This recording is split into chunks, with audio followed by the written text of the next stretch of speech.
Okay चलो मैं inverse variation एकदम शुरू से आपको फिर से बता देता हूँ, ठीक है। इनवर्स वेरिएशन कैसे होता है, ठीक है। अभी पहले ये बताओ मेरा वॉइस ठीक है, अभी आप लोग सुन पा रहे हो अभी? Yes sir. हाँ सर। ठीक है, ध्यान से यस सर। देखो। अच्छा, सबसे पहले एक छोटा सा एग्जांपल लेता हूँ। मान लो आप काफी फास्ट अपना साइकिल राइड कर रहे हो, मतलब मोर स्पीड, ठीक है। काफी फास्ट अपना साइकिल राइड कर रहे हो, तो फिर आप अपने डेस्टिनेशन में पहुंचने के लिए आपको जो टाइम लगेगा वो लेस लगेगा, कम टाइम लगेगा, लेस टाइम। सही है ना बात? आप तेजी से जाओगे कम टाइम में पहुंचोगे कि नहीं पहुंचोगे? हाँ, नहीं। हाँ सर। और अगर आप स्लो साइकिल चलाओगे, लो स्पीड, लो स्पीड, आप स्लो साइकिल चलाओगे तो आप अपने डेस्टिनेशन में देरी से पहुंचोगे, आपको टाइम ज्यादा लगेगा, है ना। तो इस कंडीशन को ही बोला जाता है इनवर्स वेरिएशन। मतलब एक कंसेप्ट अगर बढ़ता है तो उसके साथ कॉरेस्पॉन्डिंग कंसेप्ट कम हो जाता है, ठीक है। जैसे यहाँ पे अगर फर्स्ट में स्पीड अगर कम हो गया तो टाइम बढ़ गया, तो अगर कोई भी इंसिडेंट कम होता है उसका कॉरेस्पॉन्डिंग इंसिडेंट, जो भी उसका रिलेटेड इंसिडेंट है, वो बढ़ जाता है। इसी को हम बोलते हैं इनवर्स वेरिएशन। मान लो कोई दो टॉपिक है, जैसे कि मान लो ए बी, मैं एक चार्ट से समझाता हूं आपको, एक चार्ट से बताता हूँ इनवर्स वेरिएशन में हम क्या करते हैं। इनवर्स वेरिएशन में सपोज हम इनके बीच में रेशियो बनाना है, जब हम चार्ट बनाते हैं, ठीक है, हम चार्ट बनाते हैं ना, जैसे दो हेडिंग डाल लेते हैं, यहाँ पे हम कुछ हेडिंग डाल देते हैं। मान लो ये हेडिंग 1 है, ये हेडिंग 2 है, इस हेडिंग में हमारे पास दो वैल्यू आ रहा है, इस हेडिंग में हमारे पास ये और दो वैल्यू आ रहा है। अब हमें इनके बीच में रेशियोज बनाना है, तो हम अगर इनवर्स है तो हम रेशियो कैसे बनाएंगे? देखो, A:B, फिर प्रोपोर्शन का सिंबल डालो और D:C।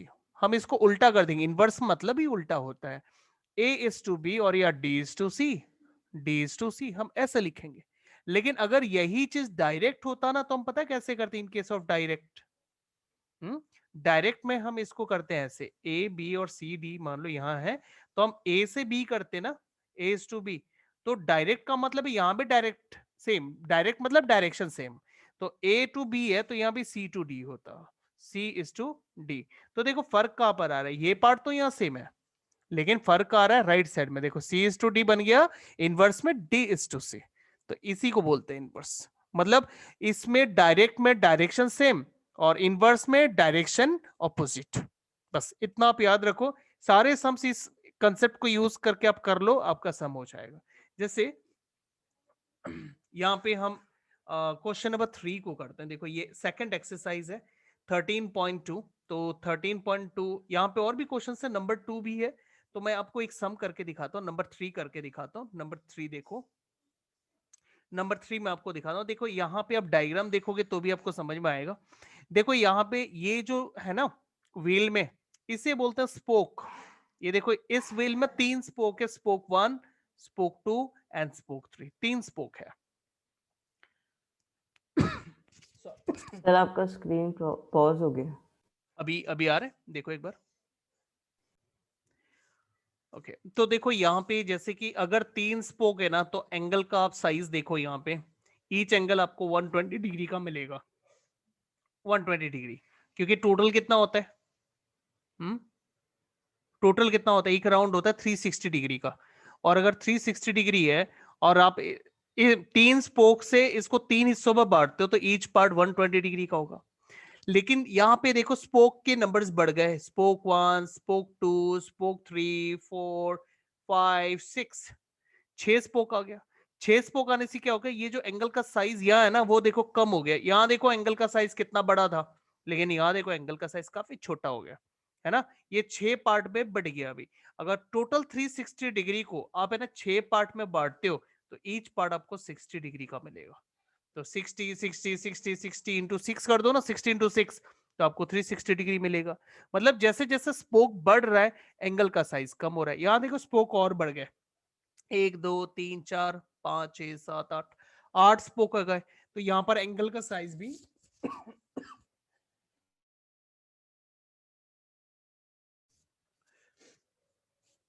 एंगल का साइज भी थोड़ा कम होता जा रहा है। जैसे जैसे स्पोक का साइज बढ़ रहा है, स्पोक का नंबर बढ़ रहा है, एंगल भी कम होते जा रहा है।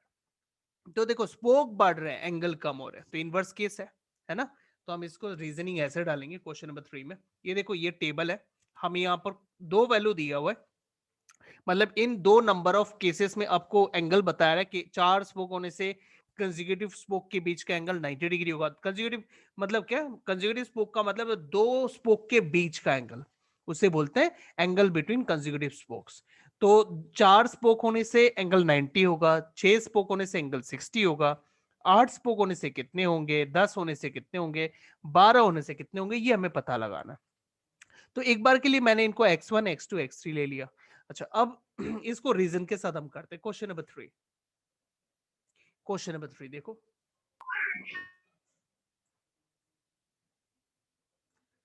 देखो हम इसको ऐसे लिखेंगे, सिंस मोर स्पोक्स, रीजन हम ऐसे डालेंगे, less angle, therefore it has inverse variation, inverse variation या फिर प्रोपोर्शन। ठीक है, आप दोनों में से कुछ भी एक लिख सकते हो, वेरिएशन लिखो या प्रोपोर्शन लिखो। अभी जैसे इसमें नंबर 1 हम करते हैं, नंबर 1 में हम ऐसे रेशियो बनाते हैं। मैं आपको चार्ट दिखाता हूं, देखो सपोज मैं फर्स्ट वाला पार्ट के साथ सबको करता हूं, तो फर्स्ट के साथ अगर मैं इसको करूं, मैं एक बार इसको रफली लिखता हूं, 4 और 90, और यहां पर 8 और x1, ये देखो सिर्फ इतना पार्ट देखता है। तो हम इनवर्स में क्या करेंगे, इस 4 to x का रेशियो बनाएंगे और इधर उल्टा बनाएंगे, x1 to 90। ओके, तो हम इसको लिख लेते हैं इसी तरह से, 4:8 और x1:90। ठीक है, तो हम इसमें लिखें 4:8, फिर प्रोपोर्शन सिंबल, और x1:90। अब इसको ऐसे करो, याद है इनर पार्ट को हम मीन टर्म्स बोलते हैं, ये मीन, और आउटर पार्ट को एक्सट्रीम टर्म्स बोलते हैं। और प्रोडक्ट ऑफ मीन हमेशा प्रोडक्ट ऑफ एक्सट्रीम के बराबर होता है। तो प्रोडक्ट ऑफ मीन में 8 और x1 मिलेगा, तो 8 और x1 मतलब प्रोडक्ट ऑफ मीन, फिर equal sign product of extreme 4:90। अब 8 इधर लाओ, सो 4:90 डिवाइडेड बाई 8, कैंसिलेशन करो, 4 से 8 को कटोगे 2 आएगा, 2 से 90 को कटोगे 45 आएगा। तो देयरफॉर x1 का वैल्यू आपको मिल गया 45 डिग्री। ठीक है, तो ये फर्स्ट पार्ट हो गया। अब सेकंड पार्ट करते हैं। सेकंड पार्ट देखो, डायग्राम देखते हैं एक बार। चलो फिर से इस बार हम 4 और 90 के साथ 10 और x1 को लेते हैं। मैं एक बार रफली लिख लेता हूं, आप चाहो तो यहां भी लिख सकते हो 4 और 90, ऐसे ही यहां पर भी लिख सकते हो। स्क्रीन हैंग हो गया। हाँ सर, आपका आवाज भी कट रहा कर्सर मूव हो रहा है। हाँ Yes, सर। sir.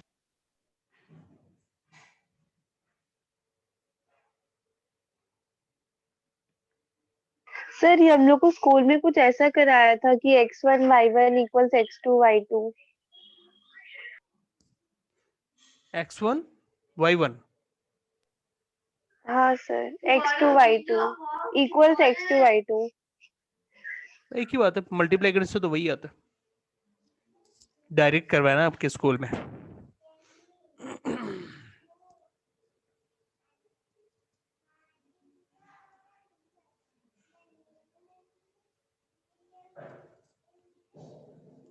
मैं इसको मतलब सेम पैटर्न रख रहा हूं आपका। देखो आपके स्कूल में क्या क्या करवाया, जैसे ये हम करते हैं ना, आप सपोज ये x1, एक मिनट, आपके स्कूल का जो आप बात कर रहे हो ना,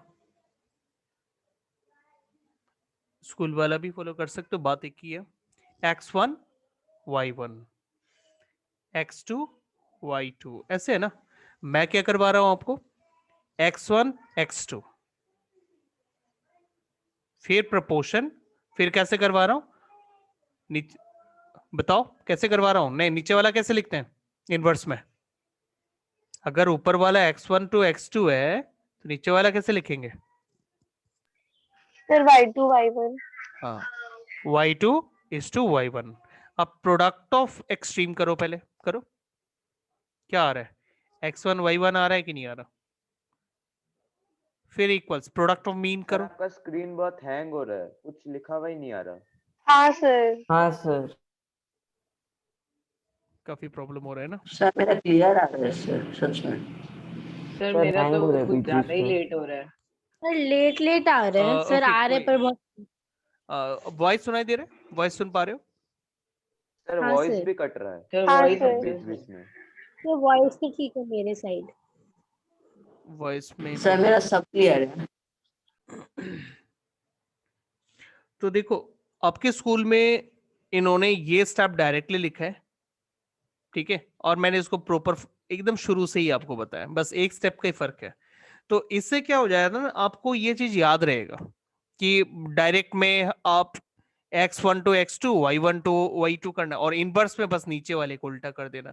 इतना सा चीज आप याद रखो, आपको ये सेकंड आपके स्कूल वाला स्टेटमेंट आपको सेकंड लाइन में अपने आप मिल जाएगा। ओके, प्रणामी। हाँ सर। हाँ सर। हाँ सर। अच्छा, अब सेकंड वाले के लिए मैं एक बार टेबल बना देता हूँ इसमें, ठीक है। देखो, सर नीचे अगर आप क्या 4 लिखा है? स्पोक, कौन सा? सर नीचे नंबर ऑफ स्पोक्स के नीचे एंगल, एंगल, एंगल लिख दो, एंगल। मैं पूरा नहीं लिख रहा हूँ, मतलब angle between two consecutive spoke, तो वो चीज मैं पूरा नहीं लिख रहा हूँ, डायरेक्ट मैं कर रहा हूँ। अच्छा, 4 स्पोक होने से एंगल 90 डिग्री होता है, और देखो हमें निकालना है कौन सा, सेकंड वाला। 10 स्पोक होने से कितना एंगल होगा? ओके, 10 स्पोक होने से कितना एंगल होगा? तो लेट इट बी x2। तो फिर सेम रीजन ही आएगा। तो सेम रीजन आएगा, यहाँ पे it has inverse variation. Inverse, ये चीज तो हमने शुरू में ऑलरेडी लिख लिया, तो अभी यहाँ जरूरत नहीं है। आप इसको सीधा सीधा कर दो, एक काम करो, सीधा सीधा कर दो, ठीक है। तो हम यहाँ पर लिख देते हैं देयरफॉर, देयरफॉर इनवर्स में कैसे किया जाता है? 4 to 10, फिर प्रोपोर्शन डालो, और यहाँ नीचे कैसे करेंगे? उल्टा करेंगे, हाँ, x2 to 90, ऐसे। अब आप प्रोडक्ट ऑफ, वो टेबल सर स्क्रीन नहीं आ रहा। सर नहीं आ रहा। सर मेरा भी नहीं ओके, आ रहा। मैं रिकॉर्ड कर रहा हूँ, सर आपको मेरा आ रहा है। रिकॉर्डिंग मिल जाएगा, ठीक है, आप रिकॉर्डिंग देख लेना। तो यहाँ पे प्रोडक्ट ऑफ एक्सट्रीम करो, 10 इंटू x2, फिर इक्वल साइन 4 इंटू 90, 4 इंटू 90, ये हो गया प्रोडक्ट ऑफ एक्सट्रीम, 4 इंटू 90। अब 10 को राइट साइड ले जाओ, और 4 इंटू 90 को डिवाइड करो 10 से, तो आपको मिलेगा 36। मतलब यहाँ पर एंगल हमें मिल रहा है 36। तो देयरफॉर x2 का वैल्यू हमें मिलेगा 36 डिग्री। अच्छा, अब थर्ड भी ठीक वैसे ही करो। थर्ड के लिए भी आप एक बार जरूरत पड़े टेबल बना लो थर्ड के लिए, तो सेम टाइप से बना लो number of spokes and angle, angle. तो 4 स्पोक होने से 90 डिग्री होता है, और 12 स्पोक होने से, है ना, ये 12 था ना, 12 था, हाँ, 12 होने से कितना एंगल होगा, ये सवाल है। तो हम उसे x3 ले लेते हैं, और फिर इसका भी आप सेम तरीके से इनवर्स का चार्ट बनाओ। इनवर्स का चार्ट, इनवर्स कैसे लिखेंगे? देयरफॉर 4 से 12 का रेशियो, प्रोपोर्शन सिंबल, और नीचे x3 से 90 का रेशियो, x3 से 90 का रेशियो। फिर आप product of extreme, product of mean कर लो, 12 इंटू x3, फिर equals product of extreme 4 into 90। 12 को ले जाओ, डिवाइड कर दो, और डिवाइड करके देखो कितना आता है, 4 इंटू 90 डिवाइडेड बाई 12। कैंसिलेशन के बाद आपको मिलेगा शायद 30 डिग्री, हाँ 30 degree. Therefore x3 equals 30 degree. Okay, अच्छा ठीक है सर। क्वेश्चन नंबर 3 में देखो, यहाँ पे कुछ एक्स्ट्रा सवाल पूछा है। देखो, पहला सवाल पूछा है कि जो नंबर ऑफ स्पोक्स है और angle form between the pair of consecutive spokes है, क्या वो इनवर्स प्रोपोर्शन है? तो इसका जवाब हो गया यस, इनवर्स प्रोपोर्शन है। सेकंड सवाल पूछा है, calculate the angle between the pair of consecutive spokes when a wheel with 15 spokes. तो 15 स्पोक्स होने से कितना होगा? तो फिर से आप इसका टेबल बना लो एक। एक तो स्पोक्स का और एंगल यहाँ लिख दो, और 4 स्पोक होने से 90 डिग्री वाला ले लो। और देखो इन्होंने बोला 15 स्पोक होने से एंगल कितना होगा, कैलकुलेट द एंगल। अगर 15 स्पोक होगा तो 15 स्पोक होने से एंगल कितना होगा, तो आप इसे x4 ले लो, क्योंकि हमने x3 तक ऑलरेडी किया हुआ है ना। तो 4 स्पोक होने से 90 डिग्री, 15 स्पोक होने से कितना एंगल होगा ये। अच्छा नंबर, इसमें देखो नंबर 3 में क्या बोला है, how many spokes would be needed if the angle between a pair of consecutive spoke is 40 degree. मतलब angle between the pair of consecutive spokes अगर 40 डिग्री है, मैं इसी में कर देता हूं, एंगल 40 डिग्री है तो हाउ मेनी स्पोक्स, स्पोक्स कितने होंगे, तो इसे आप x5 ले लो। ठीक है, ऐसे ले सकते हो, समझ गए आप लोग। हाँ, इन्होंने बोला अगर दो कंसेक्यूटिव स्पोक के बीच में, पेयर ऑफ कंसेक्यूटिव स्पोक के बीच में अगर 40 डिग्री का एंगल बन रहा है तो नंबर ऑफ स्पोक कितने होंगे, तो आप इस टाइप से करो। सर कुछ भी सुनाई नहीं दे रहे। हाँ सर।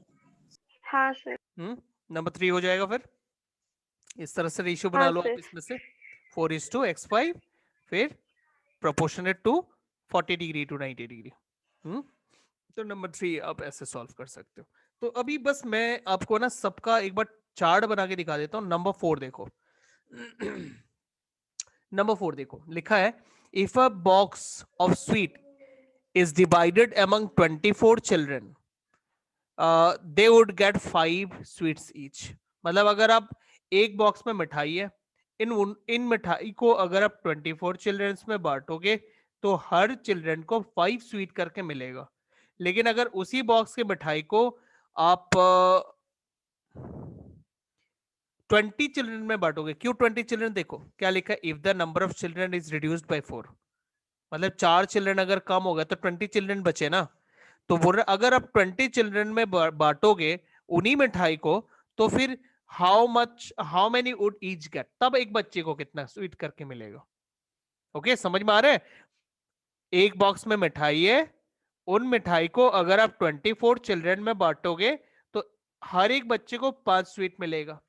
फिर बोल रहा है अगर number of children is reduced by 4, मतलब 4 बच्चे अगर कम हो जाते हैं तो 20 बच्चे बचेंगे, और अगर उन 20 बच्चों में आप उस पैकेट की मिठाई को बांटोगे तो हर बच्चे को कितना मिठाई मिलेगा, how many would each gate.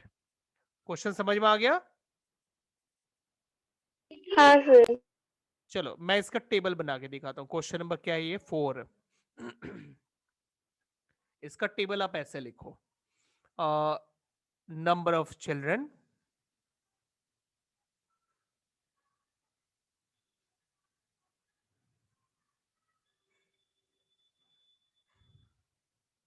और number of sweets, number of sweets. अगर 24 चिल्ड्रन है तो हर बच्चे को 5 स्वीट्स करके मिलेगा, और अगर चार बच्चे कम हो जाते हैं, 4 चिल्ड्रन कम हो जाते हैं, रिड्यूस हो जाते हैं, तो 20 बच्चे बचते हैं ना। हाँ, तो अगर 4 बच्चे रिड्यूस हो जाते हैं तो 20 बच्चे बचेंगे, और अगर उन 20 बच्चों में मिठाई बटा, उसी बॉक्स के मिठाई को बांटेंगे, जिस बॉक्स को हम 24 में बांटना था उसी बॉक्स की मिठाई को अगर 20 बच्चों में बांटते हैं तो हर बच्चे को कितना स्वीट्स मिलेगा, तो let it be x1। Okay, अब आप सिंस इनवर्स है, इनवर्स वेरिएशन है, क्योंकि बच्चे ज्यादा होंगे तो हर बच्चे के हिस्से में कम आएगा, बच्चे कम होंगे तो हर बच्चे के हिस्से में ज्यादा मिठाई आएगा, तो इनवर्स वेरिएशन है। तो आप लिखोगे since more children less sweet, हर बच्चे के हिस्से में कम मिठाई आएगा, इसलिए मैंने लेस लिखा, less sweet, therefore it has inverse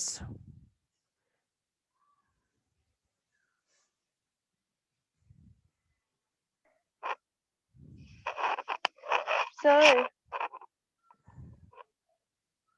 वो आप लिख सकते हो, आपके स्कूल मेथड से भी लिख सकते हो या फिर ऐसे भी लिख सकते हो, कोई प्रॉब्लम नहीं है उसमें। अच्छा therefore आप यहाँ पे प्रोपोर्शन लिखो, जैसे इनवर्स लिखते हो 24:20। कैलकुलेशन आप करोगे, मैं कैलकुलेशन नहीं करता हूं, ठीक है। और नीचे का उल्टा कर दो, x1 से 5, x1 से 5।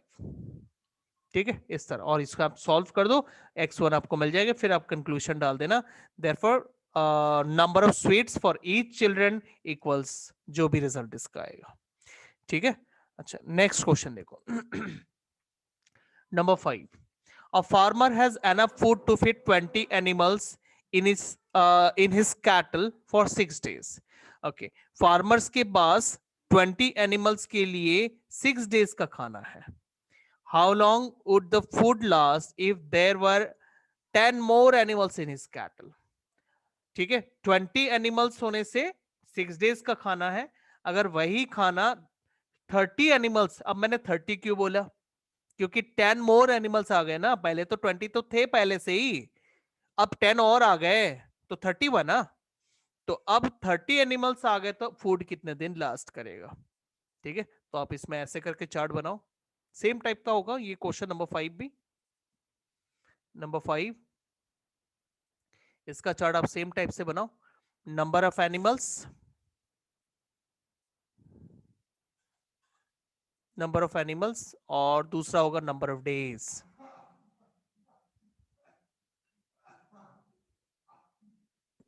सर वो स्वीट्स वाला क्वेश्चन में आंसर पॉइंट में आ रहे हैं।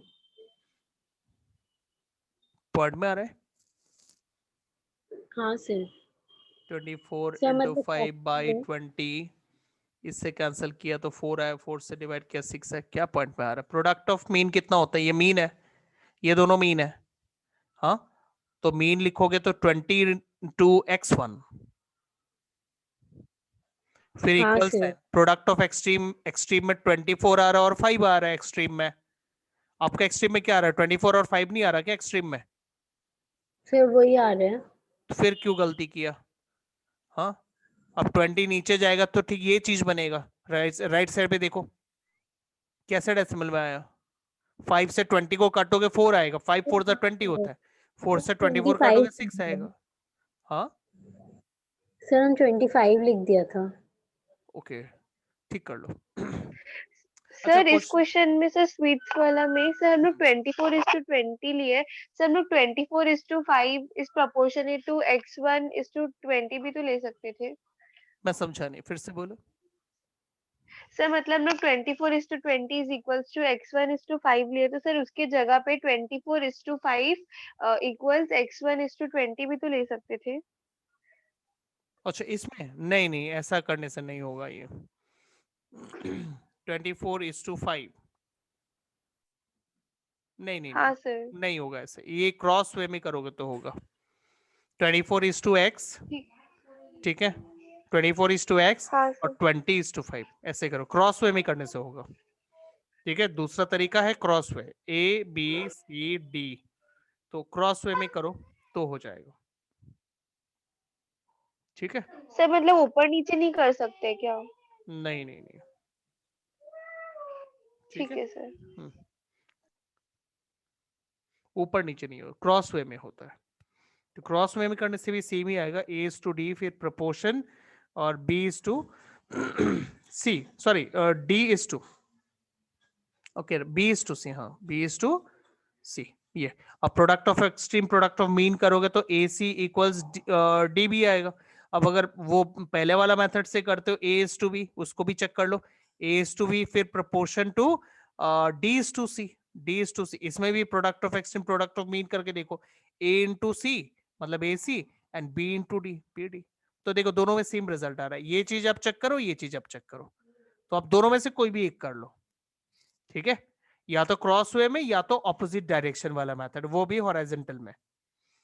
ठीक है, अच्छा अब ठीक देखो है सर। क्वेश्चन नंबर 5 हम कंप्लीट करते हैं। क्वेश्चन नंबर 5 हम पढ़ रहे थे, तो क्वेश्चन नंबर 5 में हमने देखा अगर 20 एनिमल्स है कैटल में तो खाना 6 डेज चलेगा। तो इसको नोट कर लेते हैं पहले, 20 एनिमल्स अगर होंगे तो खाना 6 डेज चलेगा। और फिर लिखा है कि अगर 10 एनिमल्स और आ गए, 10 मोर एनिमल्स आ गए तो खाना कितने दिन चलेगा। तो और 10 एनिमल्स आ गए तो 30 एनिमल्स हो जाएगा। तो 30 एनिमल्स होने से खाना कितने दिन चलेगा, तो 30 एनिमल्स के लिए x1। ठीक है, और फिर आप सेम टाइप से रीजनिंग डाल दो, मोर एनिमल्स लेस डेज, और इस तरह रीजन डाल दो, सिंस एनिमल्स, मोर एनिमल्स less days. ठीक है, therefore it has inverse proportion. ठीक है, और उसके बाद 20:30, फिर प्रोपोर्शन डालो x1:6. ठीक है, और अगर आप क्रॉस वे में करना चाहते हो तो आप ऐसे करोगे 20:x1, फिर प्रोपोर्शन 30:6. ठीक है, इस तरह.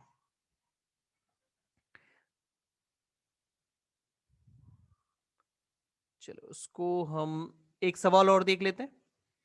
नंबर 6.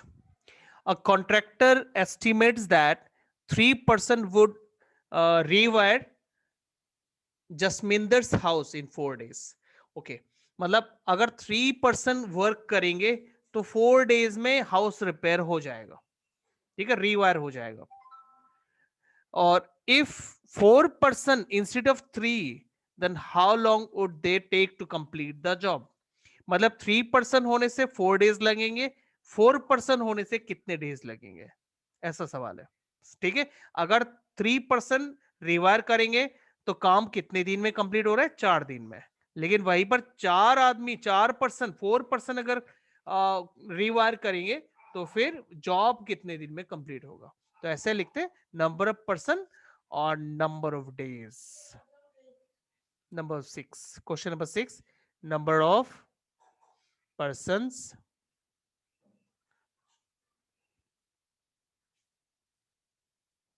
and सर number अभी of. वो एक्सरसाइज वाला शीट आ रहा है सर, वो व्हाइट बोर्ड नहीं आ रहा. एक मिनट. हाँ, अभी